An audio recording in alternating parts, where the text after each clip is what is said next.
అవనిగడ్డలో ప్రభుత్వం చేపట్టిన మెడికల్ కళాశాల ప్రైవేటీకరణ నిర్ణయానికి వ్యతిరేకంగా వైఎస్ఆర్ కాంగ్రెస్ పార్టీ నేతలు నిరసన వ్యక్తం చేశారు. వైసీపీ పిలుపు మేరకు అవనిగడ్డ మాజీ శాసనసభ్యులు సింహాద్రి రమేష్ బాబు ఆధ్వర్యంలో నిరసన ర్యాలీ నిర్వహించారు. అనంతరం తహసీల్దార్ కార్యాలయంలో వినతి పత్రం సమర్పించారు. ఈ సందర్భంగా రమేష్ బాబు మాట్లాడారు.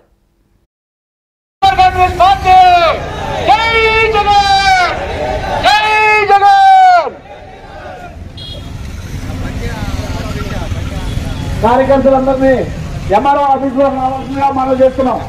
ప్రభుత్వంతో ఈ ప్రభుత్వం చేపట్టిన కార్యక్రమానికి నిరసనగా మన మాజీ శాసనసభ్యులు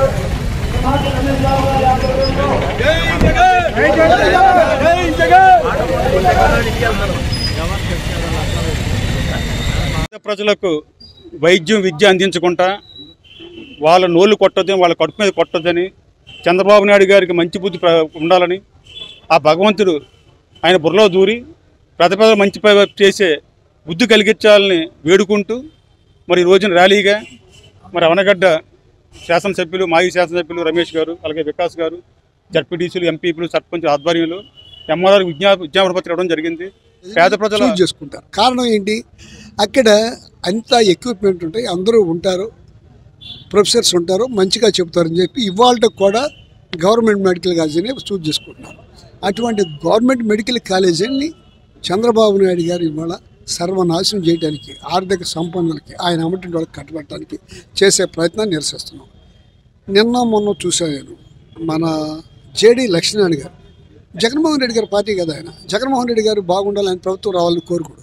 ఆయన కూడా చాలా క్లియర్గా చెప్పాడు, ఈ మెడికల్ కాలేజీలు అనేది గవర్నమెంట్ కిందే ఉండాలి. పీపీపీ కింద పెట్టడం మూలంగా చాలా నష్టం జరుగుతుంది. పేదలు వైద్యం చేయించుకోలేరు. తాత్కాలికంగా ఏదైనా మొదట్లో కాస్త కూస్తో చేసినా 4 రోజులు పోయిన తర్వాత వాళ్ళ డబ్బులు పెట్టుబడికి మించి లాభాలు తీసుకోవడం కోసం ప్రయత్నం చేస్తారు. అటువంటిది చాలా తప్పని చెప్తున్నారు మేధావులు, ఆలోచన పరులు, చదువుకున్న వాళ్ళు అందరూ చెప్పేది అది. ఇప్పుడు కన్నా చంద్రబాబు నాయుడు గారు ఆ పని విరమించుకుని గవర్నమెంట్ మెడికల్ కాలేజీ గవర్నమెంట్ కిందే కట్టాలి. ఏదైతే జగన్మోహన్ రెడ్డి గారు ఒక మంచి ఆలోచనతో ఈ రాష్ట్రంలో 17 మెడికల్ కాలేజీలు పర్మిషన్ తీసుకొచ్చి స్టార్ట్ చేసి ఒక 5 మెడికల్ కాలేజీలు పూర్తయినాయి, సీట్లు ఇచ్చేశారు. మొన్న ఈ సంవత్సరం అయితే పీజీ సీట్లు కూడా 60 వచ్చినాయి. ఆ మెడికల్ కాలేజీలని జగన్మోహన్ రెడ్డి గారు గవర్నమెంట్ పోయిన తర్వాత, చంద్రబాబు నాయుడు గారు వచ్చిన తర్వాత దాన్ని ప్రైవేట్ పరం చేయడం కోసం పీపీపీ అని పెట్టి ఒక ముద్దు పేరు పెట్టుకుని దాన్ని ప్రైవేట్ పరం చేయడం కోసం చేసే ప్రయత్నాన్ని ప్రజలందరూ తిరస్కరించి వాళ్ళ ఆలోచనని చెప్పడం కోసం అని చెప్పి ఇవాళ ఈ నిరసన ర్యాలీ